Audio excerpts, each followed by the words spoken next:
إن الحمد لله نحمده ونستعينه ونستغفره ونعوذ بالله من شرور أنفسنا وسيئات أعمالنا من يهده الله فلا مضل له ومن يضلل فلا هادي له وأشهد أن لا إله إلا الله وحده لا شريك له وأشهد أن محمدا عبده ورسوله اللهم صل وسلم وبارك وأنعم على سيدنا وإمامنا وقدوتنا محمد وعلى آله وصحبه وسلم تسليما كثيرا. Amma ba'du, assalamu alaikum wa rahmatullahi wa barakatuh. Bienvenue mes chères sœurs, mes chers frères à cette nouvelle émission dédiée à la médecine prophétique. La semaine dernière, on a commencé le premier épisode en compagnie de notre cheikh Mahmoud, qu'Allah le récompense par le meilleur et le bénisse.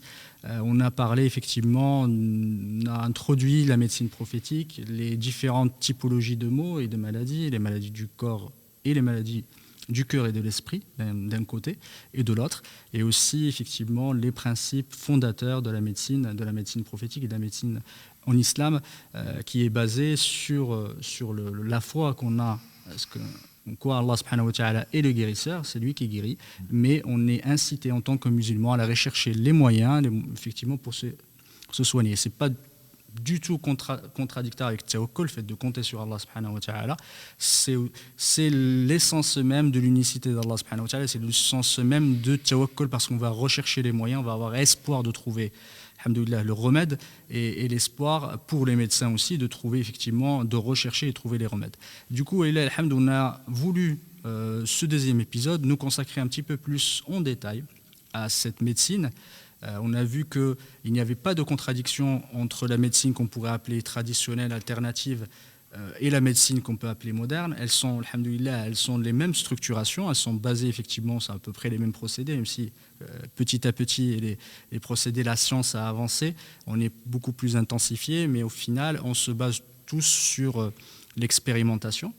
Les premiers médecins, et le prophète était un médecin, parce qu'effectivement il indiquait, il enseignait à ses compagnons les façons de se soigner, que ce soit des remèdes naturels, que ce soit aussi des procédés pour se soigner, que ce soit la hijama ou d'autres, et on voit l'importance de la médecine en islam, parce que ça préserve le corps, et le corps étant, la vie étant quelque chose d'extrêmement important, ça fait partie de kulliyat, partie des grands principes de notre religion, et c'est important qu'on y consacre un vrai cours et une vraie émission, Et alhamdoulilah, pour aborder cet aspect-là, j'ai le plaisir d'accueillir notre frère Dr Reda, qu'Allah subhanahu wa ta'ala le récompense par le meilleur, qui va alhamdoulilah nous aider à mieux effectivement appréhender ces principes, ces remèdes qui sont inspirés de la médecine prophétique, qui sont inspirés du prophète alayhi salatu wassalam, de notre religion. Et aussi, je suis en compagnie de Cheikh Mahmoud, barakallahu fih, et qui va aussi nous apporter ses lumières sur effectivement les procédés de médecine. Et tout particulièrement ce cours-là, on va parler beaucoup de prévention, parce que c'est un élément important. Il y a le curatif, mais il y a aussi le préventif. Il ne faut pas attendre d'être malade pour prévenir la maladie. Et un des éléments importants est la nourriture. Du coup, je laisse effectivement le docteur Reda, qu'Allah le récompense par le meilleur, pour nous parler effectivement de cet aspect important qui est la nourriture. Est-ce que la nourriture aujourd'hui, la nourriture pour chaque musulman ou chaque humain est important pour prévenir ou pour effectivement prémunir de certaines maladies ou de certains états de déséquilibre dont on avait parlé la semaine dernière.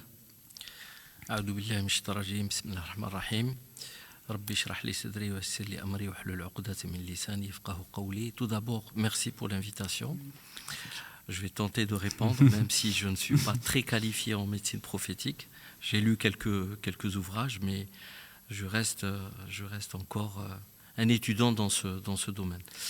Donc effectivement, l'alimentation est à la fois nourricière et à la fois un remède.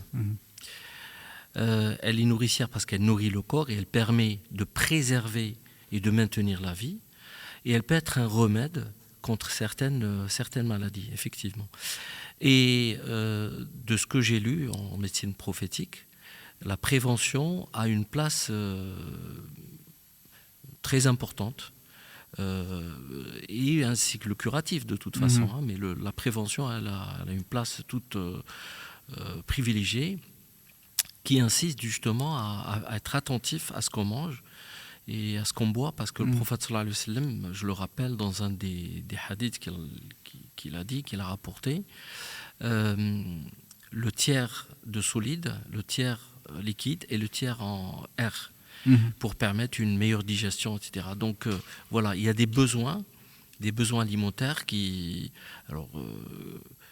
sont pas forcément importants et qui vont dépendre bien sûr du niveau physiologique, mais qui vont dépendre aussi de l'environnement.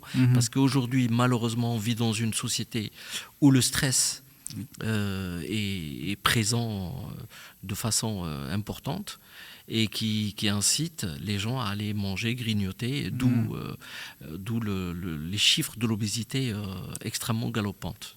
Qu'Allah subhanahu wa ta'ala nous préserve. Effectivement, c'est un des maux de la société aujourd'hui, c'est l'obésité, et c'est vraiment important d'en parler, parce que beaucoup de nos sociétés, effectivement, que ce soit on peut parler de la communauté musulmane, en tout cas ceux qui sont issus du Maghreb, on a une consommation trop importante de certains aliments comme le sucre, etc., et d'autres qui malheureusement favorisent certains problèmes. On a parlé tout à l'heure, juste avant l'émission, du problème de diabète.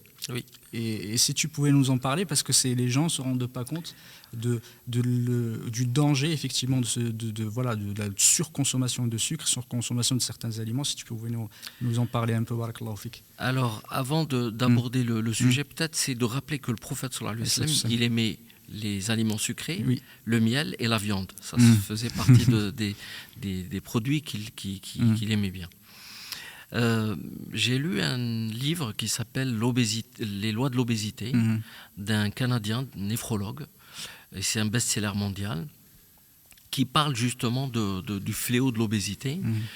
Il est parti du principe, il voulait comprendre pourquoi les diabétiques en fin de parcours ils devenaient insuffisants rénaux. Et du coup, il s'est posé la question pourquoi les personnes devenaient diabétiques à partir de l'obésité. Donc il a vraiment sélectionné que des études qui concernent l'homme, donc tout ce qui concerne le chat, le chien, tout ça ont été écartés. Et il explique tout l'intérêt du jeûne intermittent et du jeûne thérapeutique.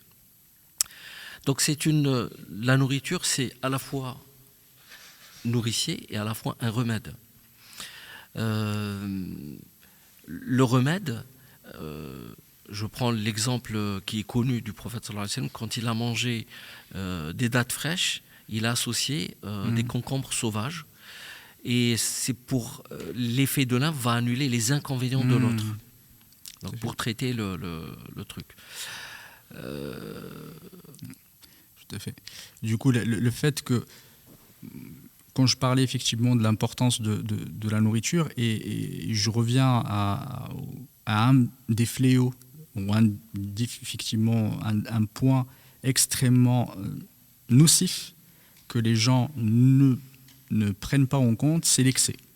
Et notre religion, ça je pense qu'on a le verset, je laisserai Cheikh, Inch'Allah, on parlait, le verset qui est connu, je pense que c'est un des, si on peut dire, le verset qui a tout englobé dans notre façon d'aborder la médecine, même la médecine, c'est le fait d'éviter tout excès. Si tu pouvais, barakallahu fik, nous en parler, je pense que c'est vraiment important de prendre ce verset-là et de le lire et de le comprendre en profondeur. Bismillah, alhamdulillah, wa salatu wa salam ala rasulillah.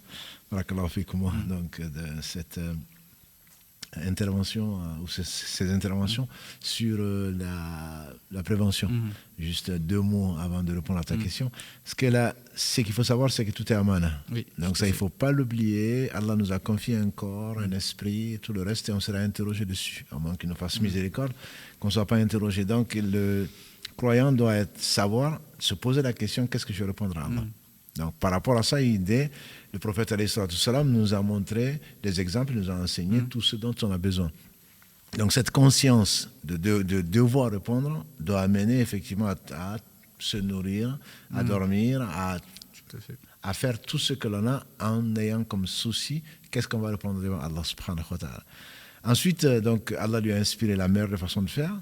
Et entre autres, comme tu dis, tant d'un point de vue écologique que d'un point de vue économique et d'un point de vue financier, et ça vient juste après le jeûne. Tout à fait. Donc Allah nous parle de manger, de boire, de ne pas gaspiller. tout appartient à Allah, il ne faut pas l'oublier. Et si le professeur sallam, qui connaissait le plus l'homme parmi les hommes, nous parlait donc de ne pas faire des excès, c'est bien parce que les excès ont énormément de conséquences. Et entre autres, aujourd'hui, on voit l'obésité. C'est quoi? Entre autres, parce qu'on a oublié Dieu et qu'on est stressé. Les gens, dans le métro, dans la rue, ils marchent, ils mangent, ils ne savent même pas ce qu'ils mangent. L'obésité vient en pratique, entre guillemets, je ne parle pas scientifiquement. Ils sont là devant la télé ou devant un match, et ils sont en train de manger, ils ne savent même pas ce qu'ils mangent. Donc, d'où ce dont on a parlé tout à l'heure de l'alimentation globale ou de conscience. C'est que quand on prend un aliment et qu'on voit comme les gens n'en ont pas, comment est-ce que cet aliment m'est arrivé jusque-là? Et qu'est-ce que je dois en faire? Qu'est-ce que je dois en répondre? Je pense que ça donne un autre goût à l'aliment. Voilà. Et de ne pas se précipiter manger sans même réfléchir, etc. Donc là, il y a cette histoire qui me vient en tête et qui fait très peur. Quand le prophète sallam est sorti, on connaît le hadith, il est sorti, il avait faim, et pourtant c'était le meilleur des hommes. Abu Bakr est sorti pareil, allait chercher, Omar, etc. Ils arrivent et, alhamdulillah, ils mangent de la date fraîche en apéritif, date fraîche et de l'eau fraîche. Et ensuite, donc, l'heureux élu, donc, leur confie de la viande qu'il aimait bien. Ils sortent de là et dit Abu Bakr, on est sorti le ventre vide et on revient le ventre plein, et sur ça, on sera interrogé. Voilà. Donc, je pense que c'est toute pas une philosophie, une façon de voir qui est complètement différente. Et qu'est-ce que je vais gaspiller, serait interrogé dessus. Et donc, c'est pour cela que Ibn Qayyim, quand il fasse miséricorde, à partir du hadith du prophète sallam qui disait que le fils d'Adam n'a rien rempli de pire que son estomac, quelques bouchées suffiraient. Si vraiment il doit aller au-delà, alors un tiers donc de nourriture, un tiers de boisson et un tiers donc d'air. Et Ibn Qayyim, il dit donc qu'il y a 3 niveaux. Le premier niveau, c'est la nourriture dont c'est le besoin. Et est-ce qu'on a vraiment besoin? C'est vrai que c'est le simple fait de s'asseoir. Ça permet déjà de rétracter l'estomac, entre guillemets, plutôt que d'être debout en train de manger, on ne sait même pas quoi. Et donc il y a ce besoin-là, quelques bouchées suffisent, c'est vrai.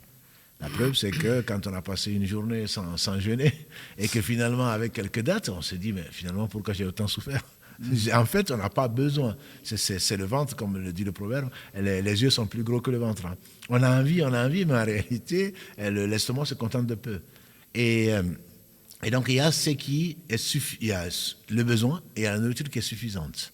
Quand on dépasse ça, le tiers, c'est vraiment le maximum. On n'a pas besoin de plus que ça. Et après, il y a l'excès qui ouvre toutes les portes à Satan, qui ouvre les portes aux différentes maladies, etc. Et pour revenir à notre sujet d'aujourd'hui, je pense que c'est extrêmement important qu'au travers de la médecine prophétique, qu'on ne voit pas que les soins, que le curatif. Parce que la médecine, c'est avant tout, on parle de la médecine préventive. Ça, c'est dans toutes les entreprises, etc. On parle de justement pour éviter de tomber malade. Si c'est dans le destin, ça le sera. Mais au moins que ce ne soit pas de notre ressort, que ce ne soit pas la conséquence de nos péchés, notamment d'oublier Allah, de trop manger, etc., etc. Donc je pense que c'est vraiment important de situer la médecine prophétique dans une médecine globale, dont on a parlé la semaine dernière, tant de l'esprit que du cœur, et également pour traiter les maladies, mais pour prévenir également les maladies, d'où toutes les précautions, tout ce qui nous a apporté alayhi salatu wassalam, on ne saurait pas le remercier comme il se doit, de manière de manger, de manière de se reposer, de ne pas oublier Allah, de le remercier souvent, de mâcher, de ne pas boire, de ne pas prendre beaucoup de gorgées d'eau, entre guillemets, de le faire de façon mesurée, de façon séquentielle. Voilà, ne pas être tout simplement des insouciants. C'est là, on en consomme, peu importe ce que ça va devenir, peu importe ce que ça va apporter à notre corps, peu importe à la limite, parce que c'est moi qui l'ai payé, parce que voilà, ça m'appartient, donc je me permets d'user, d'abuser, etc. etc. Barakallahu fik, c'est vraiment très important et jazakallahu khairan d'avoir mis effectivement au centre ce point-là, c'est que notre corps est un dépôt, est une amana, il faut en prendre soin et c'est important de ne pas effectivement se jeter dans le tahluka, c'est de détruire son corps, parce que c'est un instrument qui nous permet d'adorer Allah subhanahu wa ta'ala. Et c'est un dépôt de confiance. Il faut en prendre soin. Effectivement, celui qui veut aller loin ménage sa monture. Et que c'est important de ménager son corps. Une façon de ménager son corps, c'est la nourriture, c'est la façon de manger. Tu as parlé de quelques éléments, barakallahu fik, de comportement alimentaire. Est-ce que tu pourrais nous en parler un petit peu plus de choses effectivement qui sont aujourd'hui trop, comment dire, aujourd'hui les gens ne font plus attention à comment ils mangent, à quel rythme ils doivent manger, etc. Est-ce que tu pouvais nous en parler, surtout à nos auditeurs, barakallahu fihim, des comportements qu'ils peuvent avoir, qui peuvent être déviants et qui peuvent les amener effectivement à des maladies bien avant, parce que ça peut être la façon de manger, peut être une source ou une racine, une cause racine de certaines maladies. Barakallahu fik. Oui, c'est tout à fait vrai. D'ailleurs, je voudrais quand même rajouter un autre point qui est important. Je disais que l'alimentation était à la fois nourricière et un remède. Oui. Mais elle est aussi la cause d'autres maladies. Oui. Quelqu'un qui a une alimentation qui n'est pas équilibrée peut effectivement faire ce qu'on appelle les dyslipidémies, c'est-à-dire les problèmes de cholestérol, de triglycérides. Il peut, s'il a une consommation importante en sel, finir par faire de l'hypertension, ou s'il mange des produits sucrés, surtout les sucres rapides, donc faire du diabète, etc. Donc c'est important de le préciser que l'alimentation, elle peut être aussi source de maladies. Ce que j'ai envie aussi de dire, c'est que l'obésité, elle est multifactorielle. Aujourd'hui, c'est reconnu, c'est une maladie, elle est multifactorielle. Elle est effectivement due à notre alimentation un peu anarchique, mais elle est aussi due à notre comportement, elle est aussi due à notre qualité du sommeil qui n'est pas terrible, elle est aussi due à la sédentarité, parce qu'on est de plus en plus sédentaire, et puis elle est aussi liée à notre niveau de stress émotionnel, parce que il y a plein les crises économiques et sociales et j'en passe. Donc tous ces facteurs vont contribuer à l'apparition de l'obésité. Alors il y a un problème sur lequel il faut être quand même attentif, il faut faire attention de ne pas stigmatiser quand même les personnes qui sont obèses, parce que c'est pas forcément de leur faute. Exactement. Donc et les stigmatiser, ça ne fait que aggraver la situation. Tout à fait. Alors, les conseils par rapport à l'alimentation, je pourrais parler des heures et des heures, mais bien sûr, je vais essayer de résumer tout ça. Bien sûr qu'il faut soigner son assiette, c'est-à-dire manger équilibré. Et manger équilibré, c'est manger varié, en petite quantité, parce qu'il y a la qualité et la quantité. Mais aussi, il faut être attentif au comportement. Donc aujourd'hui, par exemple, dans les pays surtout anglo-saxons, on parle beaucoup de mindfulness, de pleine conscience, manger en pleine conscience.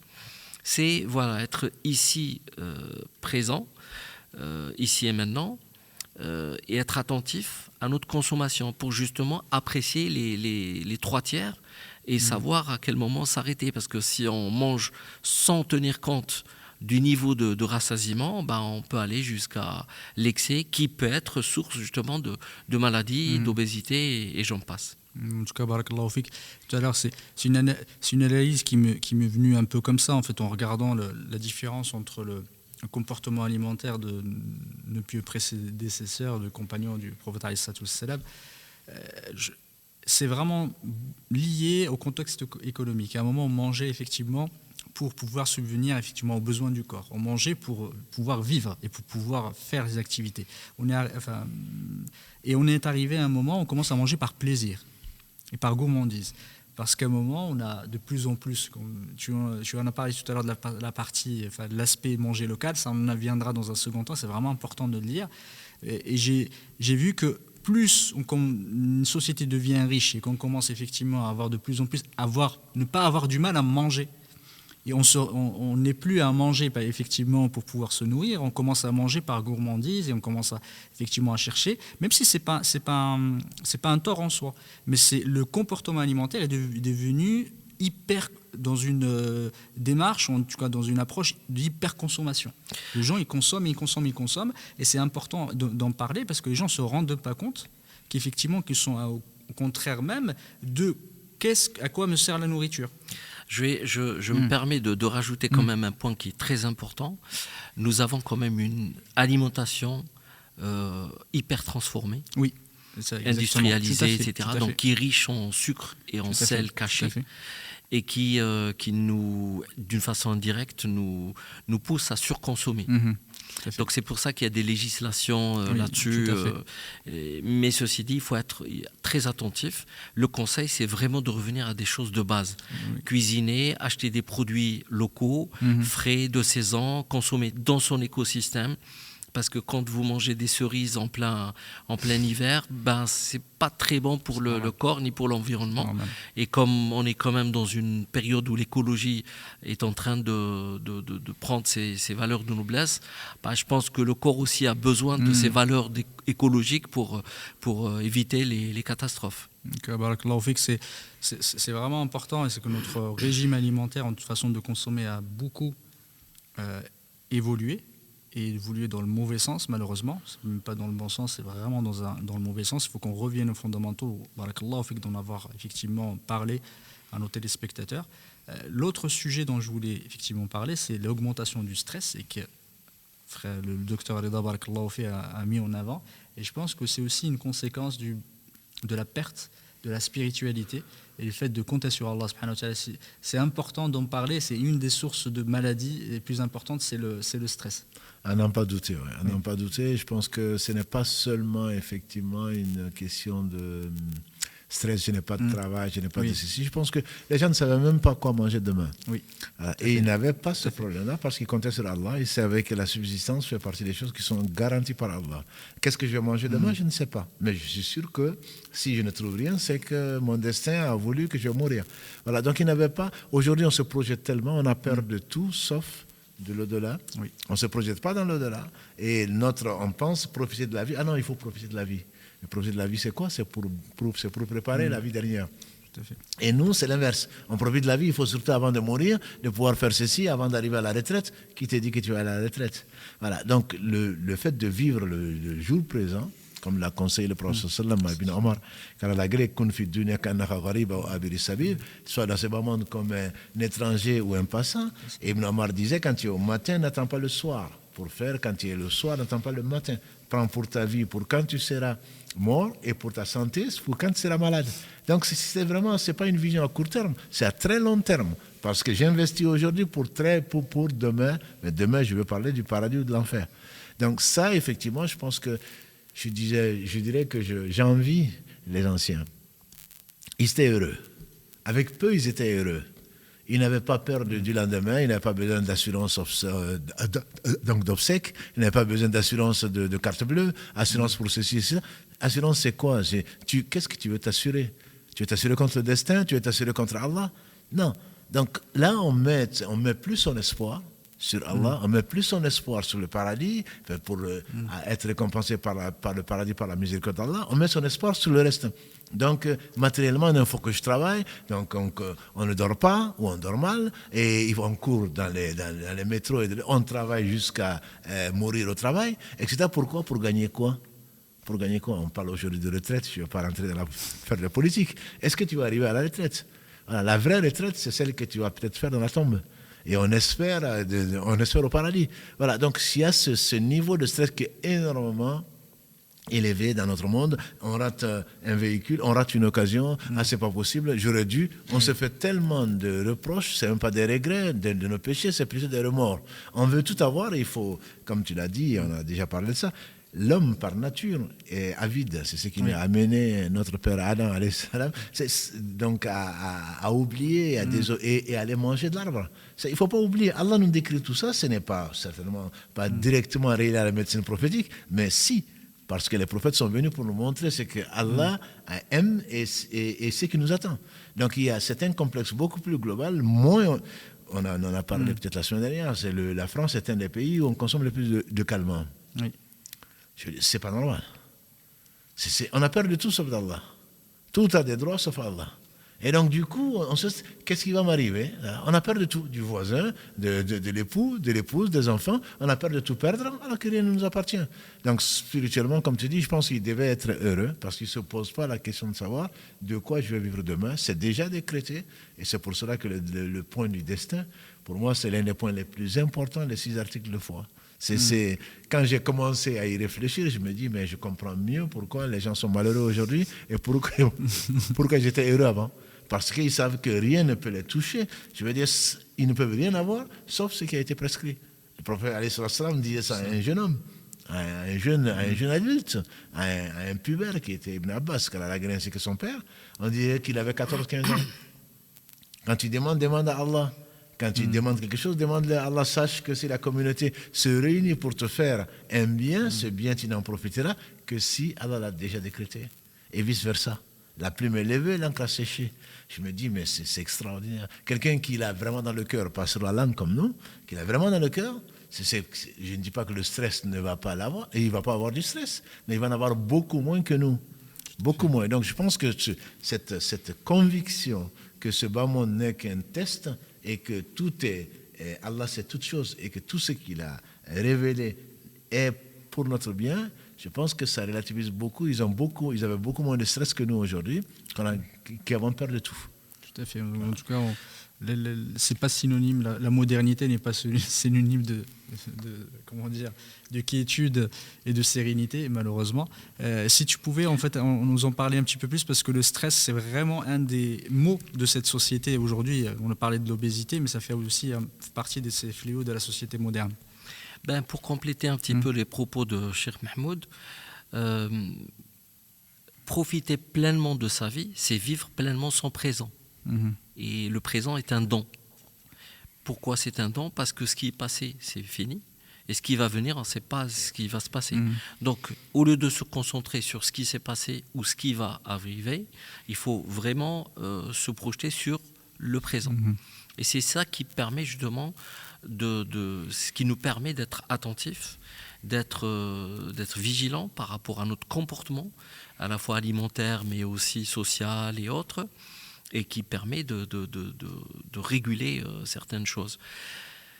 Et c'est un truc qui s'apprend. C'est pas quelque chose qui... Parce qu'on est dans une société qui fonctionne comme ça. Donc pratiquement tous, on est dans cette démarche.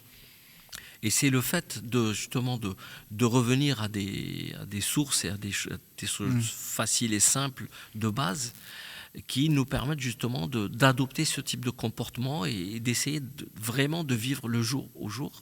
Alors je ne dis pas qu'il ne faut pas anticiper, que voilà, c'est pas ça, mais je ne mise pas tout sur l'avenir, parce que je ne sais pas l'avenir, comment il va se passer. Je peux faire tous les calculs du monde, et ce n'est pas ces calculs qui vont faire que je vais arriver au point que j'ai décidé.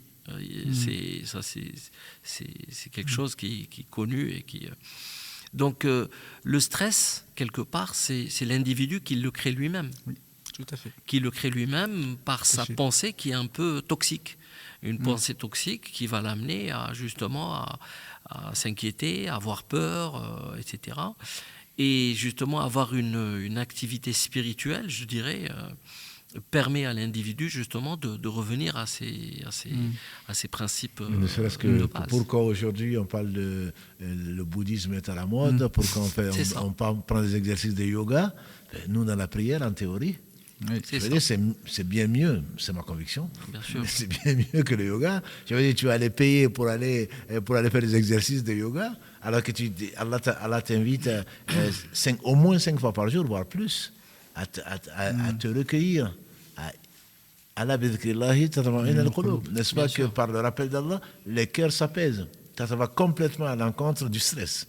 C'est quand tu penses à Allah, quel que soit ce qui arrive, quand tu penses à Allah, tout de suite, ton cœur il s'apaise. Tout à fait. Parce que c'est lui qui décide de tout. Personne ne peut te faire un mal ou un bien. Si tu es un bien, ça vient d'Allah. Si c'est un mal, ça vient de toi-même et de tes ennemis. Donc, je veux dire, ça relativise en tout cas le stress. Bon, on est des humains, on est stressés. Mais quand on est en face de l'ennemi, j'imagine que les compagnons du prophète sallam, et de tout temps, de toute façon, les gens, ils ont eu du stress quand ils ont eu du stress. Mais le degré était certainement bien moindre qu'aujourd'hui, on a peur de tout. Même de son nombre, on a peur absolument de tout. Parce qu'on ne maîtrise rien, et on est dans une société où on a envie de tout maîtriser. Alors qu'en réalité, on ne maîtrise rien du tout. Bien sûr. Rien du tout. Il y a une dame qui m'a dit, il y a 2 mois, je pense, elle était partie, elle a pris son billet pour aller en Tunisie. Et d'ailleurs, à l'occasion, je la salue si elle suit le live, parce qu'elle m'a dit que c'est quand elle a divorcé avec un musulman qu'elle est devenue musulmane. Malheureusement pour certains musulmans. Voilà. Donc elle a décidé d'aller en Tunisie, et puis elle a pris son billet, arrivée à l'aéroport, pas possible, on lui dit ses papiers ne sont pas en règle, etc. Et s'est retrouvée ensuite au Maroc. Elle a signé et s'y est installée. Elle dit, c'est elle qui m'a prononcé cette phrase-là. Elle dit, on ne décide de rien. Elle a fait sa valise pour aller en Tunisie et elle a fini au Maroc. Elle décide vraiment de rien. C'est qu'on est trop prétentieux. Si on savait que c'est Allah qui a tout décidé, qui décide de tout, je pense qu'on aurait beaucoup, beaucoup moins de stress. Et ça, effectivement, c'est une maladie et ça contribue à l'obésité, entre autres, les crises, disons, les AVC, les crises cardiaques, etc. Souvent, c'est dû au stress. Tellement de stress, surménage, tout ça, pourquoi? Pour mourir. Et tu ne sais pas ce qui va arriver après. Voilà, on ne s'y prépare pas. Et donc ça, c'est qu'Allah nous préserve. Allah nous préserve et il nous a tout donné pour vraiment réussir. Quoi. Et puis le fait de croire aussi, je pense que ça donne une force à la verticalité, parce que on sait que je ne suis pas seul, qu'il y a un Seigneur qui est là et qui est puissant, qui est tout puissant, qui voit ma situation, qui connaît mon truc. Donc ça amoindrit mes peurs et mon stress, ma solitude, ma pauvreté, etc. Donc c'est vraiment un réconfort extraordinaire. Et dans ma pratique, moi, quand je vois comme ça des gens qui sont vraiment très éprouvés, des fois, c'est vrai que j'essaie d'aborder la partie spirituelle parce que c'est humain, je suis un humain comme tous les humains, et pour moi, c'est quand même, elle fait partie de la prise en charge médicale. Et il y a beaucoup de choses à faire, évidemment. Il y a beaucoup de choses à faire. C'est vraiment, ne serait-ce que pousser les gens à réfléchir à cette situation et à se poser des questions. Et puis les gens qui sont souvent les plus éprouvés, on va les trouver souriants, alors que d'autres qui ont le moindre petit truc, une petite crevaison ou je ne sais pas, une lampe qui se grille ou un truc comme ça, et c'est la fin du monde.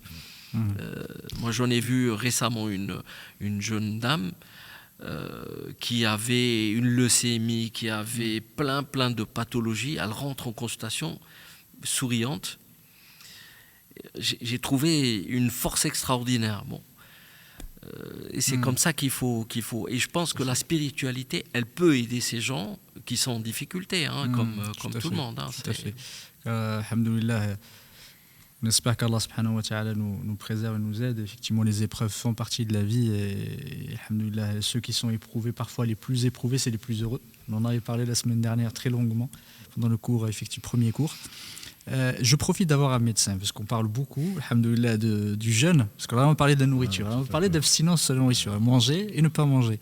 Et on parlait beaucoup, effectivement, de l'aspect, que ça soit préventif ou aussi curatif, du jeûne. On a beaucoup là maintenant, est-ce que c'est à mode, est-ce qu'on parle beaucoup de jeûne intermittent, du OMA, du One Meal a Day, etc. On parle beaucoup de ces aspects-là liés à l'abstinence. Est-ce que vous pouvez nous en parler du point de vue médical, des bienfaits du jeûne et comment on peut se comporter effectivement, même si sans jeûner, parfois notre façon de consommer, est-ce qu'on est obligé de prendre 3 à 4, parce que prendre 4 repas par jour, je ne sais pas si c'est vraiment naturel de manger autant dans la journée. Si tu pouvais, Inch'Allah, nous en parler un petit peu plus et donner des conseils à nos téléspectateurs sur le sujet du jeûne. C'est vrai que notre consommation a changé. Oui. Entre autres à cause de la technologie, parce qu'aujourd'hui dans les foyers on va retrouver 2-3 frigos et 2-3 congélateurs, donc ce qui fait que la nourriture elle est en surabondance. Tout à fait. Et cette surabondance, cette exposition ou surexposition, elle incite les gens à avoir une consommation importante. Dans le livre que j'ai cité tout à l'heure, Les lois de l'obésité, le docteur Jason Fung, qui est un néphrologue canadien, expliquer l'intérêt du jeûne intermittent. Je vais essayer d'être le plus simple possible. Au fait, quand on va consommer sucré, l'excès de sucre qui n'est pas consommé va être transformé en graisse. Et il va être stocké au niveau du foie, alors en prévision de périodes où il n'y a pas à manger. Tout à fait. Sauf qu'il y a tout le temps à manger. Donc cette graisse, elle devient statique et elle devient définitive. Oui. Et à chaque fois, on rajoute à chaque fois, et c'est comme ça que naît la... Alors il donne un exemple très simple, c'est les sucres, c'est tout ce qui est produit qu'on met dans le frigo, et les graisses, c'est les produits qu'on met dans des caves, dans des congélateurs. Donc pour y accéder, il faut aller chercher les chaînes, etc. Et le jeûne, justement, va permettre de vider les frigos pour accéder aux produits qui sont congelés. Donc le jeûne, il va nettoyer ces graisses et permettre justement une purification corporelle. Et ça, c'est démontré. Il y a même des cliniques dans le monde qui traitent notamment certaines pathologies cancéreuses par justement le jeûne. Pourquoi ? Parce que les cellules cancéreuses sont très énergivores, c'est-à-dire qu'ils consomment beaucoup de sucre. Donc quand on a une consommation très riche en sucre, on va au fait leur donner la possibilité de se multiplier, de croître et de se répandre et de causer des métastases et compagnie. Alors que quand on pratique le jeûne, il n'y a plus de nourriture par rapport à ces cellules malignes et qui vont faire qu'elles vont mourir naturellement. Effectivement, il y a eu des études scientifiques, en tant que scientifique, là je parle, des études scientifiques qui ont montré que des souris qui jeûnaient qui avaient été transplantées par un groupe de souris, donc témoins, et un groupe de souris donc, qui étaient transportées par les cellules cancéreuses, des souris qui jeûnaient, qu'on faisait jeûner plutôt, parce qu'ils n'ont pas aimé ça forcément, qu'on faisait jeûner, résistaient beaucoup plus donc, au développement, aux métastases, etc., que les souris qui ne jeûnaient pas. Et comme tu dis, effectivement, c'est naturel, on dirait, parce que les cellules cancéreuses se multiplient beaucoup plus vite que les cellules normales, de telle façon que elles ont priorité quand il y a de la nourriture. Et quand il n'y en a pas, eh bien, comme elles ont un rythme de développement ou de multiplication plus grand, eh forcément, c'est elles qui en pâtissent avant les autres.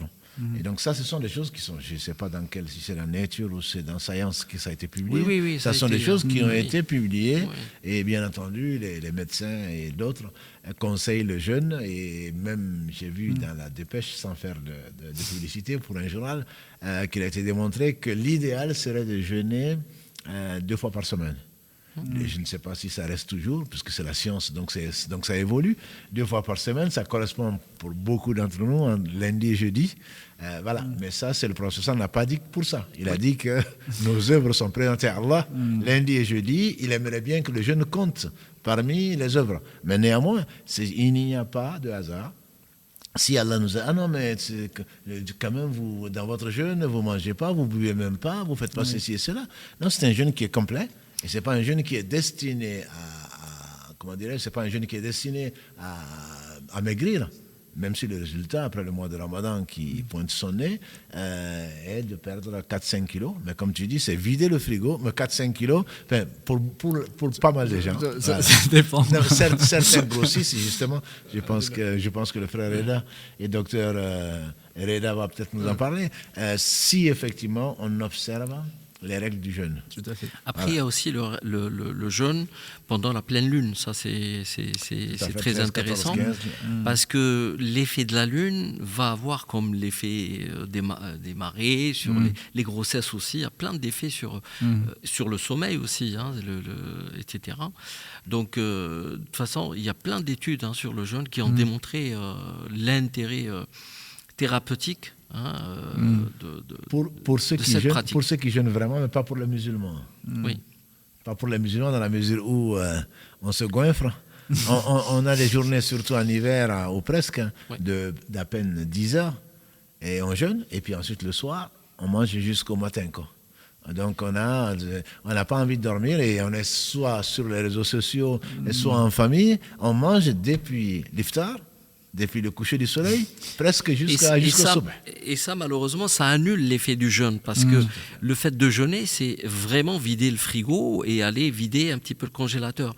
Donc si le soir, on va manger 2 fois ce qu'on a perdu, on va plutôt grossir que maigrir. C'est peut-être à ça que faisait allusion Mohamed. Mais en temps normal, moi, ce que j'ai appris, c'est que on perd entre 4 et 5 kilos, mais il y a certains qui grossissent ça aussi. Bien sûr. Il y en a certains qui ne prennent du poids malheureusement à cause de ces pratiques alimentaires qui ne sont pas du tout équilibrées, parce que le jeûne normalement devrait nous permettre effectivement de nous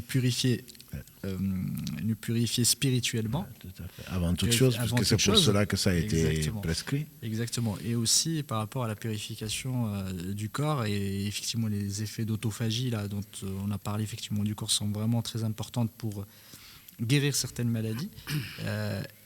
Le temps coule très très vite, effectivement, s'écoule vite, et je voulais qu'on parle du sommeil, parce que c'est un des éléments de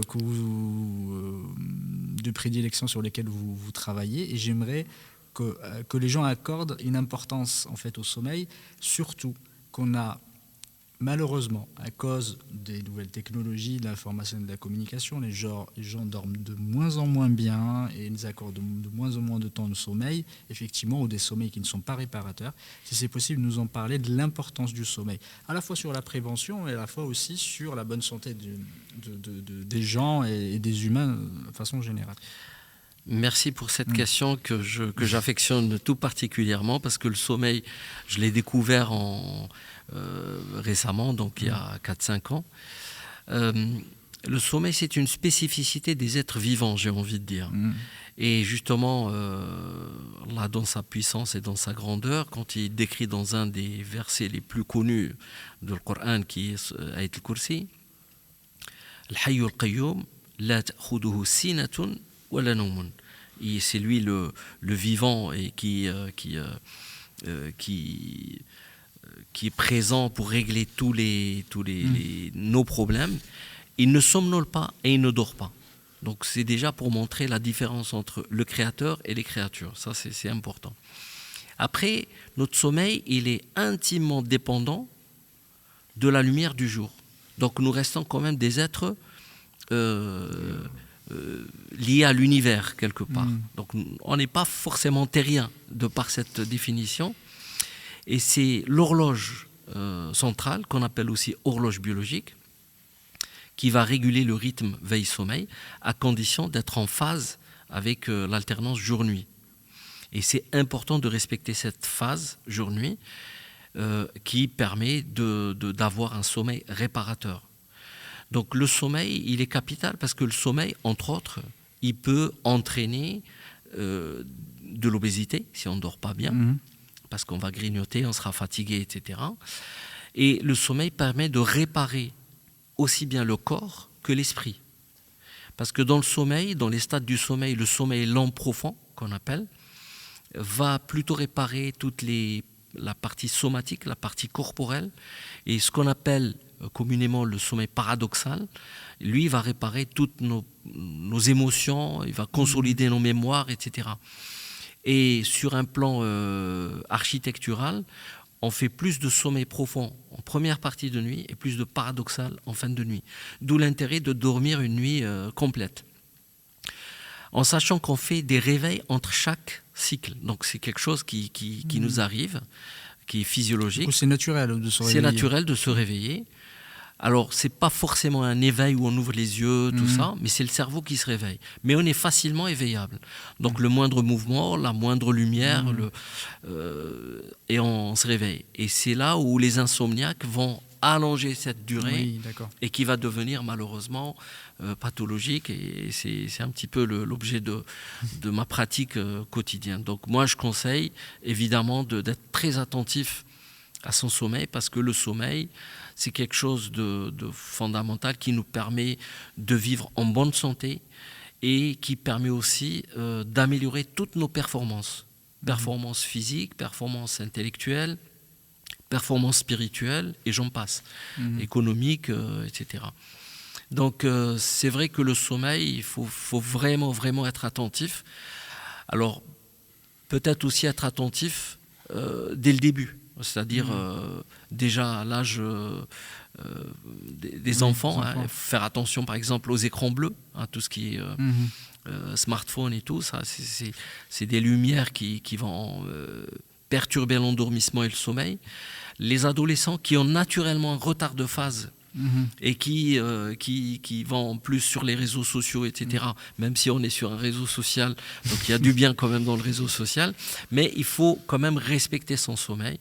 Et ça, c'est un petit peu la vigilance aussi des parents. Et il faut entretenir le dialogue avec les adolescents, parce que c'est des personnes qui sont en phase de devenir adultes, donc qui ont envie de s'affirmer, et il faut éviter les conflits, parce que sinon ça sert à rien. Il faut partir sur des discussions sereines et constructives pour valoriser justement le sommeil.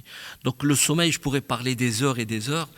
Mais voilà, en gros, il faut vraiment respecter son sommeil parce qu'il peut faire notre bonheur comme il peut faire notre malheur. Tout à fait. Et le sommeil, aujourd'hui, il y a beaucoup qui parlent, il faut dormir 8 heures, il faut dormir 10 heures, etc. Est-ce que vous en donnez effectivement, est-ce que c'est situationnel? Est-ce que ça dépend aussi de chaque personne? Est-ce qu'il y a vraiment un quota? Que certains ont parlé beaucoup des 8 heures. Hein. J'ai toujours entendu il faut dormir 8 heures, etc. Est-ce qu'il y a vraiment des règles scientifiques par rapport à ça? Alors, il y a d'abord ce qu'on appelle les couches tard, lève tard et les couches tôt, lève tôt. C'est des chronotypes. D'accord. D'accord. Okay. Donc, qui sont physiologiquement déterminés, enfin génétiquement déterminés. Alors, les couches tard, lève tard. Oui, génétiquement. Oui, bien sûr. C'est-à-dire qu'il y a des gens qui sont ce qu'on appelle les couches tard, les lève tard. Ouais. C'est génétique. Oui. Il y a une part de la génétique en tout cas. Parce qu'il y a une part de la génétique. Oui, il y a une part de la génétique. On peut, bien sûr, il y a d'autres causes. On ne peut pas non plus, bien sûr. Ces couches tard, lève tard, le matin quand ils se réveillent, ils n'ont pas forcément faim. Tout simplement parce que leur cerveau, il dort toujours. Oui, et ça angoisse un petit peu les parents. Tu ne peux pas partir comme ça sans avoir pris ton petit déjeuner, etc. Donc il faut se mettre à... Après, on a les gros dormeurs et les petits dormeurs. Donc les petits dormeurs, ils peuvent dormir 5 heures et ils sont performants. Et d'autres, ils ont besoin de dormir 9 heures. Donc il n'y a pas forcément de... Chacun a son propre sommeil et chacun a son rythme. Mais il y a des règles communes qu'il faut respecter et qu'il ne faut pas négliger. Après, il y a tout un rituel à mettre en place justement pour essayer justement d'aider les gens qui sont couche tard, lève tard ou couche tôt, lève tôt à caler leur sommeil sur des horaires sociaux parce que le matin à 8 heures, tout le monde bosse à 8 heures. Donc, c'est beaucoup plus simple pour un couche-tôt, lève-tôt. À 8 heures, il est très performant. Mais les couches-tard, lève-tard, ça va être très difficile. Donc, il y a des rituels à respecter, à mettre en place pour justement permettre des réveils tôt ou des endormissements tard.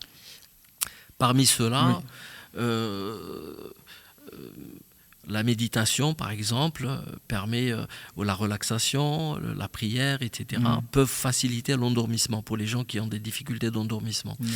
Le soir, pour les gens qui ont des difficultés d'endormissement, privilégiez plutôt des douches un peu tièdes, parce qu'il faut que la température centrale baisse pour faciliter l'endormissement. Ce qui est l'inverse du rituel du matin, où il faut plutôt avoir une douche chaude pour se réveiller et allumer la lumière de façon vive, pour stimuler justement nos cellules mélanopsines, pas des cellules visuelles, qui, eux, vont stimuler l'horloge centrale pour stopper ou démarrer la sécrétion de mélatonine. Alors, dans le temps, on pensait qu'il n'y avait qu'une horloge biologique. Maintenant, on le sait, c'est démontré. En fait, il y a des horloges biologiques. Et chaque organe possède sa propre horloge. Le cœur possède son horloge, le foie, le poumon, etc.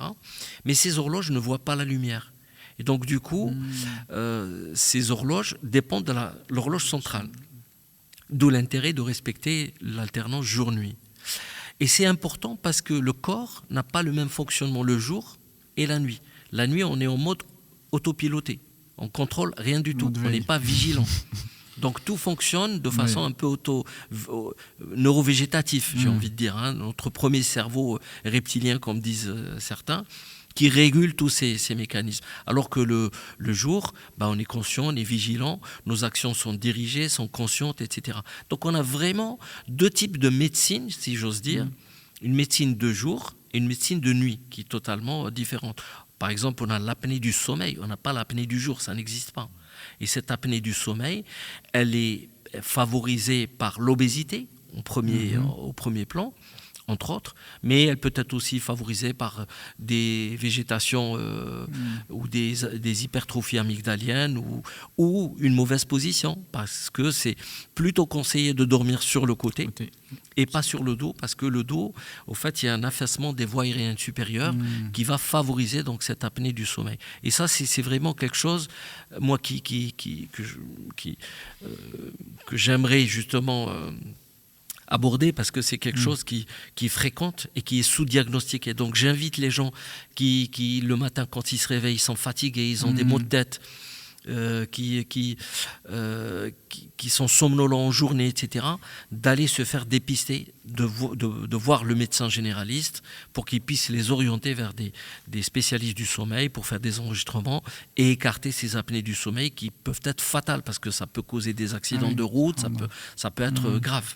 D'accord. Alors je peux parler encore des heures, mais je pense que je vais m'arrêter parce que c'est vraiment important parce que même effectivement on n'accorde pas beaucoup d'importance au sommeil. Je dis qu'il y a certains partout pas accorder de l'importance au sommeil, c'est accorder l'importance à la qualité du sommeil. Certains ils dorment quand même, ils essaient de dormir, mais ils ont effectivement des sommeils qui ne sont pas réparateurs.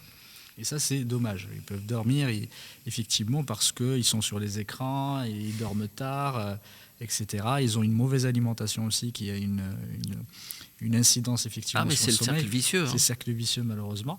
En revanche, effectivement, on parlait, et peut-être on va, Inch'Allah, clôturer par ça, et par rapport au sommeil, c'est important de dormir, mais pas de trop dormir, effectivement, parce qu'on a le temps de se reposer dans la tombe. Ça m'a toujours marqué quand tu disais ça, Cheikh Barakallahu Fik. On a toujours le temps de se reposer dans la tombe. On espère vraiment pouvoir se reposer dans la tombe, parce que là, je ne sais pas dans quel état on sera. On espère dans le meilleur des états, mais c'est sûr que trop dormir, enfin, le temps, c'est la vie. Et donc, 8 heures, on dit ça en moyenne, mais comme tu l'as si bien dit, Reda, il y a des rythmes biologiques qui sont différents. Mais il faudrait s'arracher parce que Satan, quand on veut se lever, notamment la nuit, pour prier, parce qu'il faut savoir que la nuit est certainement bien pour se reposer, mais également c'est la source, comme le prophète sallam l'a dit, au dernier tiers de la nuit, Allah subhanahu wa ta'ala descend comme ici à Sa Majesté, demande de qui, bien qu'il sache. Qui m'invoque, je lui réponds. Qui me demande, je satisfais sa demande. Et donc, c'est le dernier tiers de la nuit est le meilleur pour la prière. Mais une fois que l'on veut dormir, que peut-être qu'il nous pousse à dormir sur le dos, toujours est-il qu'on a du mal à ouvrir les yeux. Et c'est à ce moment-là que l'air frais peut-être passe, même s'il n'y a pas de clim. Et c'est à ce moment qu'on a envie de dormir. Ça, c'est un problème avec Satan, qu'on verra, Inch'Allah, pas qu'on verra Satan, mais les problèmes qu'on verra, Inch'Allah, dans le live de mardi. Ça fait partie de ces choses-là. Il te dit, dors bien, etc. Et le prophète sallam, même si on a envie de dormir, ça veut dire que la première partie de la nuit que chérissait le prophète Daoud, il dormait la moitié de la nuit, il priait le tiers et il dormait le 6e. Donc il y a ce rythme-là aussi à trouver et à s'arracher, à savoir qu'on n'est pas venu pour dormir, on est venu pour travailler, pour adorer Allah subhanahu wa ta'ala. Donc il y a effectivement un équilibre à avoir pour ne pas passer comment on appelle ça, les grasses matinées, et notamment au niveau de l'adolescence, en avant, mais je ne sais pas quoi faire, donc je reste dans le lit. Ça, il faudrait savoir que c'est du temps perdu. On dit qu'un homme de 60 ans a perdu un tiers de sa vie déjà, 20 ans à dormir. On ne peut pas l'imaginer. Donc, il faudrait aussi faire des efforts pour s'arracher et ne serait-ce que faire du dhikr dans le lit. Le prophète sallam, qu'est-ce qu'il nous a dit quand il y a une insomnie? Tu peux dire, mais c'est pas possible, je vais essayer de compter les étoiles, comme on le dit. Non, tu dis tout simplement, La ilaha illallah wahdahu la sharika la lahul mulku wa lahul hamd, wa huwa ala kulli shay'in qadir, wa la hawla wa la quwwata illa billah. On ne va pas le traduire. Ce sont des choses que l'on trouve dans la citadelle du musulman et dans tout bon livre de dhikr. Et l'invocation que tu vas faire, c'est une invocation qui est exaucée. Donc, quelque part, on va presque chercher à avoir de l'insomnie. Et comme le dit un imam, essaye-le et tu verras. Parce qu'une fois que tu vas essayer de faire ça, Satan il va te dire dors, ne fais pas de dhikr. Ne te rappelle pas Allah, dors. Et c'est vrai que si tu essaies de compter, je ne sais pas si tu vas arriver à 10 fois ça. Parce que tout d'un coup, tu te remets à dormir parce qu'il ne veut pas que tu aies de bonnes actions. Donc il y a toutes ces actions-là, je pense, qui sont certainement salutaires et qui nous rapprocheront, Inch'Allah. Allah nous rapprochera par ces actes-là et ne pas considérer non plus l'insomnie, en tout cas, l'insomnie passagère qui n'est pas somatique, qui n'est pas une maladie, comme quelque chose de mauvais, au contraire. Je vais juste rajouter un petit point qui, à mon sens, est important. Moi, j'ai été longtemps urgentiste. Et les gros accidents vasculaires surviennent en fin de nuit. Donc tous les AVC, les infarctus du myocarde. Et j'avais lu un article justement allemand qui disait que voilà 80% de ces accidents survenaient entre 6h et 8h du matin. Pourquoi ? Parce que notre sang, au fait, le fait d'être allongé toute une nuit va avoir tendance à se coaguler. Et quand il se coagule, il va causer des accidents vasculaires importants. Donc l'intérêt de bouger et de se lever va réactiver un peu le système et éviter des ablutions pour réveiller, effectivement. Exactement, donc c'est préventif. Tout à fait. Barakallahu fikum, cet échange est vraiment très intéressant, qu'Allah vous récompense par le meilleur. On va laisser quand même l'occasion à nos chers téléspectateurs pour poser des questions. On va profiter de la présence de Dr Rida avec nous. Est-ce qu'il y a des questions, Mohamed? Oui, salam alaikum, barakallahu fikum pour ces échanges très, très intéressants. Alhamdoulilah, les auditeurs apprécient énormément le sujet du soir. Il y a effectivement pas mal de questions et la première que j'ai envie de vous poser, des fois c'est bien de faire des rappels ça paraît évident pour certains, pas forcément pour d'autres. Quelle est la définition de la médecine prophétique et est-ce que celle-ci prévaut sur la médecine moderne? Monsieur le docteur. Pour moi, la définition de la médecine prophétique, c'est l'association du divin avec le médical, le corps avec le cœur quelque part. Et elle le fait de façon un peu parfaite, j'ai envie de dire. Elle associe les deux approches, spirituelle et corporelle. Donc ça, c'est la définition. C'était quoi déjà l'autre question? C'était est-ce que la médecine prophétique prévaut sur la médecine moderne? Oui, si elle est contradictoire avec la médecine moderne. Non, moi, je n'ai pas trouvé de contradiction. Au contraire, j'ai trouvé beaucoup de similitudes. Je pense que malheureusement, on a un peu délaissé, et je parle pour moi-même, cette pratique. Je me suis intéressé depuis que Cheikh Mahmoud m'a proposé de venir faire ce live.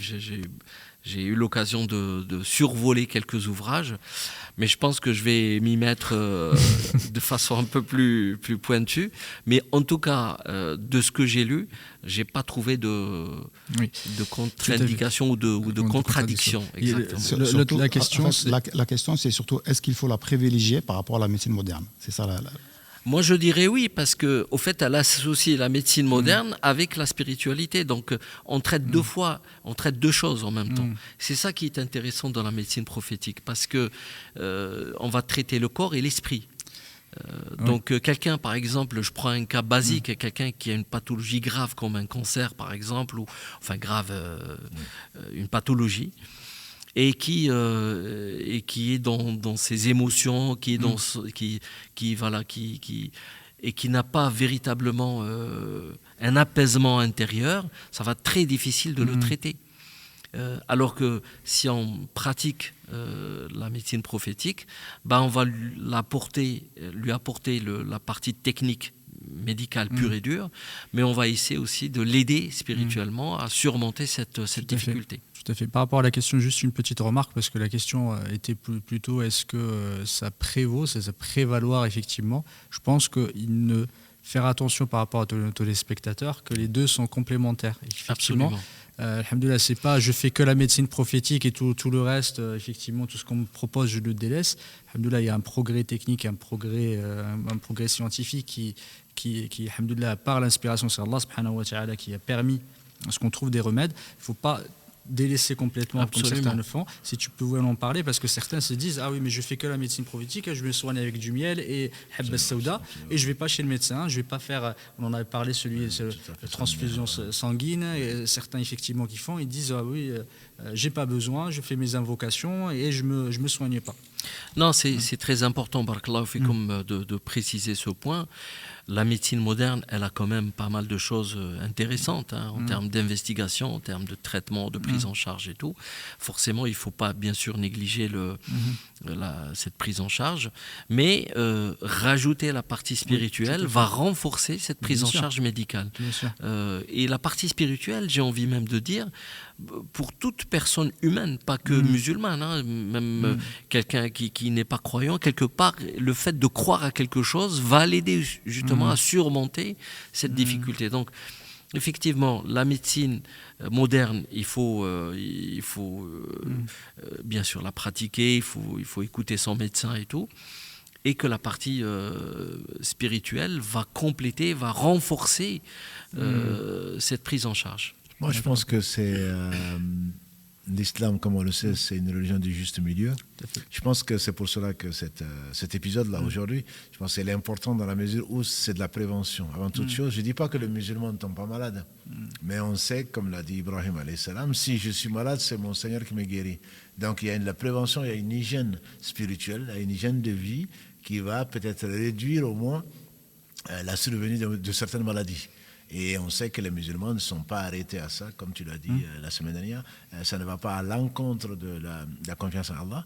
Et donc, mais il faut éviter, dans ce monde moderne, je pense que le médecin devient quelque part un dieu. Et ça, c'est extrêmement grave, dans la mesure où on sait très bien que même les médicaments les plus puissants, il y a un certain pourcentage, ça marche sur certaines pathologies, sur certaines personnes, pas d'autres. Et ça, savoir qu'on traite, mais c'est Allah qui guérit. Ça, je pense que c'est extrêmement important. Le médecin soigne, mais ne guérit pas. Exactement, le médecin soigne. Il peut donner des calmants, il peut donner des médicaments même, mais c'est Allah qui guérit. Donc ça, je pense que on a parlé du stress et du reste. La première des choses, c'est de savoir que si c'est une révélation, le prophète sallam a eu des révélations. Bien entendu, on n'en doute pas. Il y a des choses, c'est de l'ijtihad qu'il a fait. Voilà, il y a des pratiques qui se faisaient de son temps qu'il a fait. Aujourd'hui, on a plus de moyens, plus d'appareils, plus de techniques. Donc, il ne faut surtout pas hésiter à dire non, mais comme tu l'as dit très bien de façon caricaturale. C'est exactement ça. Non, moi j'ai les invocations du soir, invocations du matin, je dis miel, j'ai habba saouda, point, je m'arrête là. Non, c'est ça, je pense que ce n'est pas du tout comprendre l'islam. Simplement, je sais que ma prière du matin peut m'aider beaucoup. Il y a des invocations, quand tu les fais le matin, comme l'a dit le prophète sallam, il ne parlait pas de lui-même, il ne va pas t'arriver du mal. Tout ce qui t'arrivera bien sûr c'est dans le destin, mais tu pars déjà confiant, sortant de chez toi, avec un cœur soulagé, avec une confiance donc en Allah, qui vont t'aider. Si tu vas tomber malade, mais pas comme celui qui a oublié Dieu, etc. Donc, je pense que ça doit être là. Le souvenir d'Allah doit nous accompagner tout le temps. Et les épreuves de la vie ne sont que des accidents. Et à partir de ce moment-là, on traite les accidents. Si Allah veut que ça nous soigne, ça nous soigne. Si ce n'est pas le cas, on accepte quand même son destin. Mohamed, si tu as d'autres questions. Et une autre question, il y en a plusieurs. J'essaie de faire le tri. Alhamdoulilah, ils sont assez motivés là-dessus. Vous avez parlé tout à l'heure du jeûne, le bénéfice du jeûne aussi, notamment pour peut-être aussi retrouver une meilleure santé. Certaines personnes posent la question sur le fait de jeûner soit par intermittence ou pratiquer même le jeûne du mois de Ramadan complet par rapport à certaines maladies. Est-ce que c'est conseillé, déconseillé? Par exemple, il y a une maladie, je ne sais pas si je ne connais pas du tout, je ne sais pas si je vais bien la prononcer, la maladie Basdao, je ne sais pas si... Voilà. Maladie de Basdao, c'est une maladie endocrinienne. Est-ce que c'est compatible avec le jeûne? Alors, je ne peux pas répondre comme ça de façon générale à une question comme ça. Je pense qu'il faut voir l'état du patient. Et ça, c'est le médecin qui va apprécier l'état du patient pour juger s'il peut ou il ne peut pas faire le jeûne. Parce que je prends par exemple les diabétiques. Les diabétiques qui sont sous insuline, c'est un peu compliqué de jeûner parce qu'ils font des variations glycémiques qui peuvent entraîner des comas, qui peuvent avoir des situations. Donc là, il n'est plutôt pas conseillé de jeûner. Même si certains recommandent aussi, en tout cas, de réduire l'alimentation. Contrairement aux insulinodépendants, les non-insulinodépendants qui sont bien équilibrés, qui sont respectueux de leur menu, etc. Bon, si les journées ne sont pas longues et s'il y a une surveillance médicale, etc., bon, on peut leur autoriser au cas par cas. Donc, par rapport à la maladie de Basdao, qui est une maladie de la glande thyroïdienne, entre autres. Je ne vais pas rentrer dans les détails parce que le but, ce n'est pas de faire des cours de médecine, mais c'est de voir les médicaments qu'elle prend. Est-ce qu'il y a d'autres comorbidités? Est-ce qu'il y a des facteurs aggravants? L'âge, le sexe? Il y a beaucoup de choses à prendre en considération pour répondre à ce type de questions. Mais dans tous les cas, le jeûne, il est bénéfique de façon globale. Mais après, il faut l'adapter en fonction de la pathologie. notamment aussi le conseil sur le sommeil, vous en avez pas mal parlé. Certains aimeraient avoir des conseils pour peut-être, est-ce que la sieste, par exemple, est conseillée aussi et surtout, comment, même si tu en as parlé tout à l'heure, docteur, sur comment gérer au mieux son sommeil pour justement pouvoir se lever pour la prière du Fajr, par exemple, et pas s'endormir à ce moment-là, justement. Alors la sieste, effectivement, elle est recommandée, mais attention, c'est une courte sieste. Il ne faut pas que la sieste dépasse les 20 à 30 minutes maximum. Pourquoi ? Parce que si la sieste est importante, au fait, elle va grignoter sur le sommeil nocturne. Et donc, elle va perturber ce sommeil nocturne et du coup, on aura un sommeil de mauvaise qualité, pas du tout réparateur. Elle n'est pas systématique, quand même, la sieste, mais elle peut être... on peut la pratiquer. Et la sieste, c'est pas forcément dormir, c'est fermer les yeux. Parce que quand on ferme les yeux, on a des ondes au niveau cérébral, et ça on le voit quand on fait des enregistrements de sommeil, parce que j'en fais pas mal, des polysomnographies notamment. On voit les ondes au niveau des différentes parties du cerveau, et quand on ferme les yeux, on a ce qu'on appelle des ondes alpha en occipital qui apparaissent à la fermeture des yeux. Et ce changement électrique va générer forcément des modifications électriques au niveau musculaire, donc de relaxation, etc., et qui peuvent apporter beaucoup de bénéfices. Voilà pour la sieste. Bon, je pourrais encore parler de beaucoup de choses, mais c'est un sujet qui est extrêmement intéressant. Par rapport à l'hygiène du sommeil, évidemment, il y a plein de choses à faire. Il faut soigner son environnement, donc il faut que la chambre à coucher soit le plus soft possible, pas de télé, pas de tablette, pas de téléphone. Le lit doit être associé au sommeil, c'est-à-dire qu'il ne faut pas manger dans son lit, il ne faut pas travailler dans son lit, il ne faut pas téléphoner dans son lit, il faut pas, voilà, réservé au sommeil. Parce que le cerveau, il a besoin d'une psychoéducation pour qu'il puisse un petit peu bien dormir. Soigner donc son environnement, mais soigner aussi son comportement. C'est-à-dire que, par exemple, le soir, il faut éviter des repas lourds, parce que la digestion, elle peut mettre en difficulté le sommeil. Le soir, il faut éviter les lumières fortes, parce que ça peut empêcher justement l'endormissement. Des séances de relaxation, de respiration, de méditation, bien sûr de prière, etc., vont favoriser et ce rituel du soir comme celui du matin sont hyper importants, parce que c'est grâce un petit peu à ce rituel qui permettent au cerveau de prendre conscience du changement de rythme, jour-nuit, nuit-jour. Et donc, c'est hyper important. Un autre conseil qui est super important, le réveil, il faut qu'il soit toujours à heure fixe.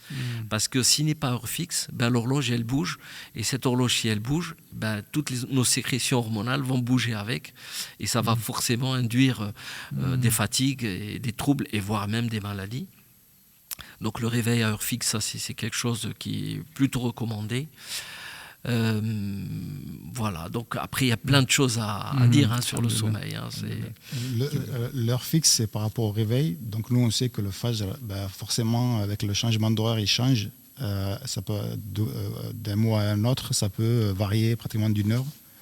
Oui, mais quelqu'un qui se lève au Fajr, parce que les changements de jour à l'autre, c'est de la minute. Donc c'est pratiquement imperceptible.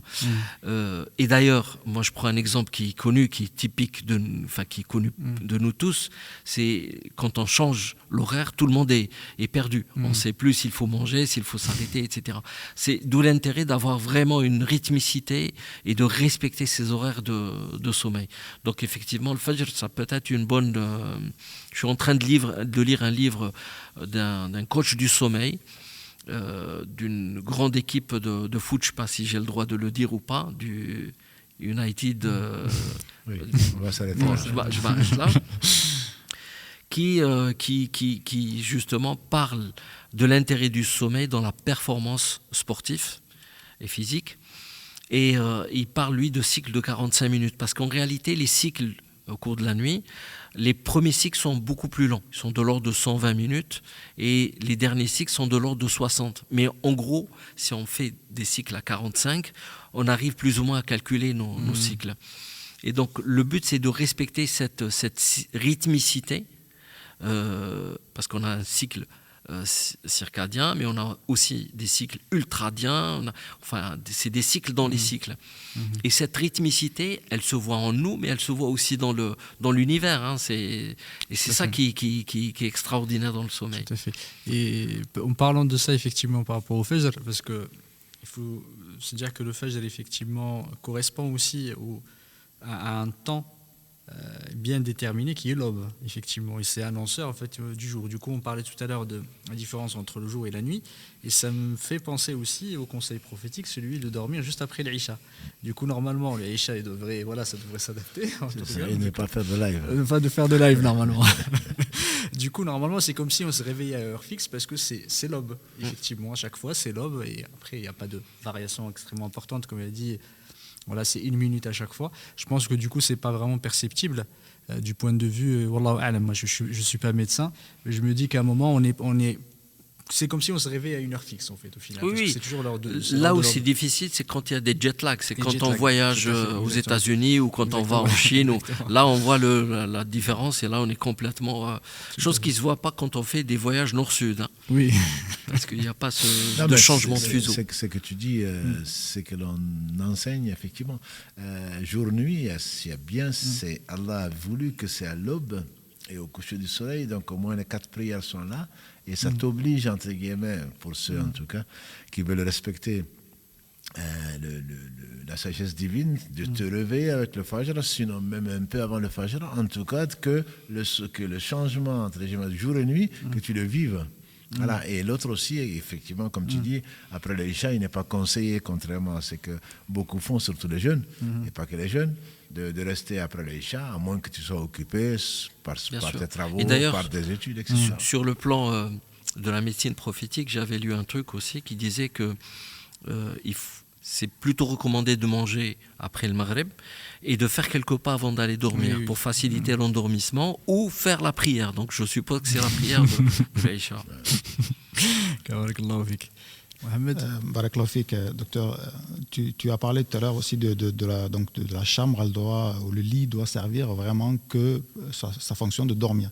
Est-ce que faire un peu de lecture avant de s'endormir dans son lit, c'est plutôt conseillé, déconseillé? Non, c'est pas vraiment conseillé. Je vous invite à lire en dehors de votre lit et en dehors de votre chambre à coucher. Alors c'est très difficile parce que ce sont des habitudes qu'on a mis en place et changer une habitude, c'est quelque chose d'extrêmement difficile.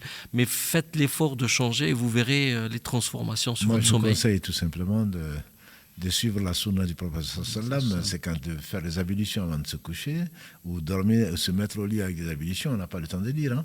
On récite donc Ayatul Kursi, on fait ces 3 Subhanallah, Alhamdulillah, Allahu Akbar 20 fois dans la version 33 fois, et on lit les 3 dernières sourates qu'on se passe sur tout le corps 3 fois et on fait quelques invocations et Alhamdulillah, ça, non seulement on a des hasanat, mais en plus de cela, ça facilite le sommeil, c'est sûr. Et ça nous évite également de coucher, de dormir la bouche ouverte avec un livre qui tombe, etc. Donc je suis absolument d'accord avec toi. Le mieux, c'est de se coucher sur le côté droit, donc la main sous possible donc sous la tête, et ensuite faire ses doigts, etc. On n'a pas fini que, alhamdulillah, comme on finit par, si Allah nous rappelle, et si Allah nous renvoie, qui nous renvoie en tant que pieux, et s'il nous rappelle, qui nous rappelle soumis à lui. Donc ça c'est la fin du stress, et on se laisse entre les mains d'Allah subhanahu wa ta'ala, et on ne peut qu'on est dans les meilleures mains. Et ça c'est décrit dans Surat Zumar, hein. Il y a un verset dans Surat Zumar qui dit quand on dort. Donc c'est ça aussi c'est de la médecine prophétique et c'est de la prévention. C'est de la prévention. Non, mais il y a beaucoup de sagesse, effectivement. C'est pour ça que, franchement, c'est une erreur de ma part. Hein. De toute façon, c'est pas que je me suis pas intéressé par la médecine prophétique, mais on est tellement sollicité, on est tellement pris à droite à gauche que et là le fait de m'avoir proposé cette rencontre aujourd'hui, ça m'a un peu obligé à aller un petit peu regarder, etc. Et j'ai vu tous les points positifs et les bienfaits.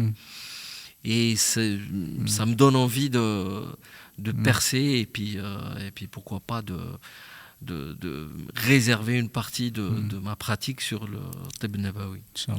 Une question toujours sur le sommeil. Combien de temps après le repas du soir faut-il avant de se mettre au lit? Il est plutôt conseillé de dormir au moins 2 heures, voire 3 heures après le repas, pour attendre que la digestion se fasse, pour pouvoir bien dormir. D'accord, barakallahu fik. Donc on a parlé, alhamdoulilah, du sommeil, de bien s'alimenter, mais on n'a pas trop parlé d'une pratique sportive, d'une activité sportive. Est-ce que c'est conseillé aussi d'avoir une activité régulière, hebdomadaire? Absolument. Le sport, il est plus que recommandé, surtout dans notre société qui est devenue de plus en plus sédentaire. Le sport, il est recommandé à plusieurs titres pour le système cardiovasculaire, mais pas que. Pour les os, parce que ça permet de bien compacter et d'éviter les ostéoporoses et d'autres maladies de l'os. C'est aussi très bon pour tout ce qui est métabolique parce que ça permet des dépenses énergétiques et donc de lutter contre l'obésité. Pour vider le frigo, exactement. Parce que les jeunes, entre autres, quand ça arrive à l'adolescence, le frigo il est souvent vide. Voilà. Donc c'est pas pour rien. Et puis je dirais que c'est excellent pour le stress et pour les troubles de l'humeur parce que quand quelqu'un est angoissé, il a peur de quelque chose, le fait de courir ou de faire une activité physique, ça lui permet de libérer un petit peu ses souffrances et ses difficultés. Effectivement, sur le sport, on ne parlait pas beaucoup. Quand on voit la médecine prophétique, il n'y a pas vraiment d'incitation à faire le sport, sauf cas de certaines activités sportives pour certains objectifs. C'est parce qu'à l'époque, de toute façon, les gens... Ils n'étaient pas sédentaires comme maintenant. Ils avaient des activités. Il n'y avait pas de voiture, pas de métro. C'était des chasseurs, on faisait de la chasse, ils faisaient effectivement l'agriculture et ils marchaient beaucoup. Du coup, c'était naturel pour eux, effectivement. Ils n'avaient pas besoin de dire aux gens faites du sport. Alors qu'aujourd'hui, les gens, ils sont collés derrière leur bureau, ils font rien. On est obligé de leur dire faites du sport. Quoi. Et puis la gestion du temps, parce que c'est la gestion du temps qui crée du stress. Parce que les gens, ils ont des emplois du temps tellement difficiles, durs, etc. Donc ils ne trouvent pas le temps d'aller pratiquer une activité physique. Alors moi, ce que je leur recommande, c'est réserver un temps pour vous, vraiment dédié pour vous, pour votre bien-être. Ne pensez qu'à vous à ce moment-là pour pouvoir justement libérer. Après, la prière peut être aussi une forme d'éducation physique. Les tarawih, les prières longues du mois de Ramadan. Surtout le professeur Sallam, le dernier tiers de la nuit, il priait jusqu'à ce que ses pieds étaient enflés. Tout à fait. Donc ça aussi, ça fait partie... Après, le sport, il a toujours été recommandé, d'ailleurs, par, je ne sais pas si c'est des hadiths ou le Koub al-Khayl ou la natation. Oui, tout à fait. Ce que je disais, c'est dans des objectifs différents, en fait. C'était pas un objectif, effectivement, pour la santé, mais c'était pour la médecine préventive. C'était pas ça. C'était pas dans ce cadre-là qu'on sort un petit peu du sujet. On sort du sujet, mais c'est important, effectivement, le sport, des activités comme Sibaha ou Rimaya ou Rakub al-Khayl. Moi, je rajoute juste que même en faisant du sport, on peut faire du dhikr. Oui, tout à fait. Ça, je pense qu'on a l'impression. Et réserver un temps pour le sport, c'est très bien. Mais je pense que le meilleur d'entre nous, c'est qui se rappelle le plus Allah. Même en mangeant, on fait du dhikr. Donc, toi qui es médecin, alhamdoulilah, c'est l'une des meilleures professions, je trouve. Donner la vie, ou en tout cas essayer de la préserver. Si on le fait avec l'intention d'apprécier encore plus la vie qu'Allah nous a donné, les capacités, c'est encore de l'adoration et donc c'est du dhikr aussi. Donc je veux juste dire que ce n'est pas quelque chose de... C'est pas que dans les livres qu'on trouve ça. Je pense qu'il faut vraiment penser, si possible, méditer sur la perfection de la création d'Allah subhanahu wa ta'ala. Tout à fait. En tout cas, il y a d'autres questions, Inch'Allah, mais on ne va pas les traiter parce que sinon ça prendrait beaucoup de temps. Juste un petit rappel encore, peut-être cher sur...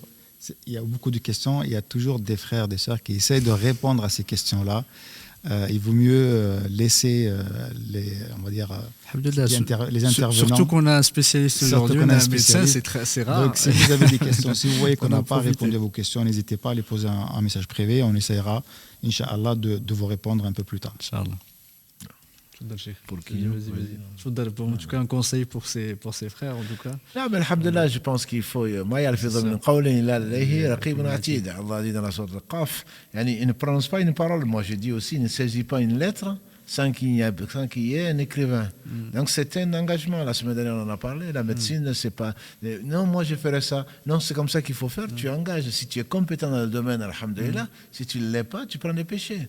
Donc c'est quelque chose de très grave. Il n'y a pas d'acte gratuit dans l'islam. Les anges, Allah ne va pas leur dire, écoute, non, il a mis lol, c'est pas grave. Non, il dit ça en s'amusant. Non, tout ce que l'on fait, on est responsable devant Allah. Donc c'est pour ça qu'on disait que le corps est une amana, tout est amana. Donc si on pense à ça, on se retiendra c'est là où on n'est pas compétent et là où on ne nous a pas demandé la vie. Donc il y a des spécialistes, il y a des frères, des sœurs certainement pour aider, donc mieux vaut leur laisser la parole. Si ça correspond à ce que l'on sait, si on veut compléter parce qu'on est compétent, tant mieux. Mais sinon on prend des péchés au lieu on veille pour avoir des hasanats, on espère, pour apprendre, on va prendre des péchés. Ça, je déconseille fortement à nos sœurs et nos frères de se laisser aller, quoi, parce qu'ils sont derrière un ordinateur, derrière un téléphone, etc. C'est grave. Et vous voyez effectivement la réponse tout à l'heure du Dr Reda par rapport à la maladie qu'on a citée tout à l'heure, c'est toujours de dire on ne peut pas traiter de façon spécifique un cas. Il faut faire très très attention à comment on répond à certaines sollicitations et en tout cas à certaines questions, parce que c'est de la médecine, c'est une responsabilité, ce n'est pas anodin effectivement de répondre à ce type de questions. Mais je vais vous faire même une confidence. Aujourd'hui, si j'ai répondu juste, c'est grâce à Dieu, mais si j'ai répondu mal, c'est parce que c'est de ma faute, c'est mon ignorance. Donc je ne suis pas non plus savant, j'ai encore des lacunes, j'ai encore des choses. Et parfois même j'ai des doutes sur des choses. Mais ça, c'est la nature un peu humaine. Ouais, mais c'est le savant qui... Je ne dis pas que tu es savant. Mais j'évite de dire des choses que je ne connais pas. Tu es savant dans un domaine. Quand on parle d'un domaine que l'on connaît, on parle de l'ijtihad. C'est que tu dis... Tu seras récompensé, Inch'Allah, tu auras la récompense pleine. Et si tu te trompes, alhamdoulilah, tu auras la récompense et qu'Allah te pardonne. Si tu vois juste, c'est grâce à Allah et Allah te récompense doublement. Ce n'est pas le cas de l'ignorant. Voilà, ce n'est pas le cas de l'ignorant qui, de toute façon, même s'il gagne, il a des péchés. Tout à fait. Donc ça, je pense que c'est important, Mohammed, comme il le dit. Et il faut se le rappeler. Comme tu dis, c'est un exercice aussi. Je pense qu'il faut se maîtriser. On a tous envie de faire semblant ou on pense qu'on le sait. Et on verra peut-être mardi, Inch'Allah, il y a 4 catégories de personnes. Celui qui ne sait pas, c'est la pire. C'est le pire. Barakallahu fikum, jazakumullah khairan, qu'Allah vous récompense par le meilleur et bénisse votre temps. C'était un échange extrêmement enrichissant et intéressant. Je vous donne rendez-vous la semaine prochaine, bi'idlahi ta'ala. J'ai oublié la caméra, elle est là-bas. Alhamdoulilah, la semaine prochaine, bi'idlahi ta'ala, pour continuer effectivement à traiter ce sujet. On sera bi'idlahi ta'ala en présence de Dr Reda et aussi de Cheikh Mahmoud. On va parler un petit peu plus de l'aspect curatif, inspiré par la médecine prophétique, et pas que. Genre là, il y aura peut-être des éléments sur lesquels on va discuter, profitant d'avoir le frère, qu'Allah le récompense par le meilleur pour sa présence. Et je vous souhaite une bonne soirée, et dormez bien. Ah oui, pardon, barakallahu fik, jazakallahu khairan. Je voulais demander tout à l'heure, Mohamed, de me le rappeler. Je te laisse effectivement en parler. Là, mais, alhamdoulilah, il n'y a pas mieux que non, alhamdoulilah, c'est les frères et les sœurs de Cugno. Vous savez que c'est juste à côté de Toulouse, pour ceux qui sont là. C'est qu'ils ne sont pas là, non, également. On mettra sur nos réseaux sociaux les contacts si vous voulez les aider. Ils ont une toute petite salle qui est plus que petite. Et donc, ils vous organisent le 18 février, Inch'Allah, un dîner caritatif. Donc, ceux qui veulent s'inscrire, on donnera, Inch'Allah, les contacts. Et ce sera, alhamdulillah, bien sûr, un dîner, mais en même temps, ce sera une adoration, puisque les plats ne sont pas très chers, ce n'est que 10 €. Mais c'est une contribution, voilà, une contribution. Et avec la médecine prophétique, on espère que les aliments seront à la hauteur. Voilà, donc, priez pour eux. Et ils font partie, donc, la mosquée Firdaus, l'association donc d'Agiel, fait partie de la coordination coordination musulmane, donc l'agglomération toulousaine, dont notre mosquée fait partie également. On a une dizaine de mosquées qui essaient de travailler ensemble pour le bien de la communauté, et donc on les soutient. Et Inch'Allah, moi je compte y aller. Donc ce 18 février, un samedi, on mettra tout, les informations nécessaires. Mais je vous invite en tout cas à vous y inscrire, et même si vous ne pouvez pas y aller, à soutenir donc ce projet-là qui, Inch'Allah, comptera parmi les projets, donc ce qu'on a dit, de l'investissement durable, donc Sadaqa Jariya, et donc d'aider les frères et les sœurs à au moins pouvoir se concentrer dans leur prière, avoir un lieu donc pour adorer Allah subhanahu wa ta'ala, même si toute la terre est mosquée. Donc ils en ont besoin de vos invocations, ils ont besoin de votre soutien matériel et moral. Et donc on vous invite, Inch'Allah, à les aider. On va mettre sur au moins Facebook, peut-être Instagram, les données qui vous permettront, Inch'Allah, d'aller et de contribuer de loin comme de près à cette initiative que nous demande à Allah subhanahu wa ta'ala de la bénir. Amin, ya Rabbi, amin, qu'Allah leur facilite et les aide effectivement dans la construction de ce lieu aimé par Allah subhanahu wa ta'ala. Moi, je voudrais juste faire une petite invocation pour un frère que j'aime beaucoup de Cuneo, Haj Tahar, pour ne pas le citer, qui est un peu fatigué et qui fait partie justement des gens qui s'occupent de...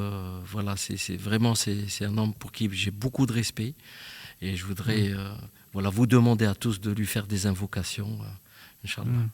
Barakallahu fikum pour cette rencontre et au plaisir de vous retrouver. Jazakallahu khairan. Je vous donne rendez-vous la semaine prochaine billahi ta'ala. Subhanak Allahumma wa bihamdika ashhadu an la ilaha illa anta astaghfiruka wa atubu ilayk. Subhana rabbika rabbil izzati amma yasifun wa salamun ala al mursalin walhamdulillahi rabbil alamin.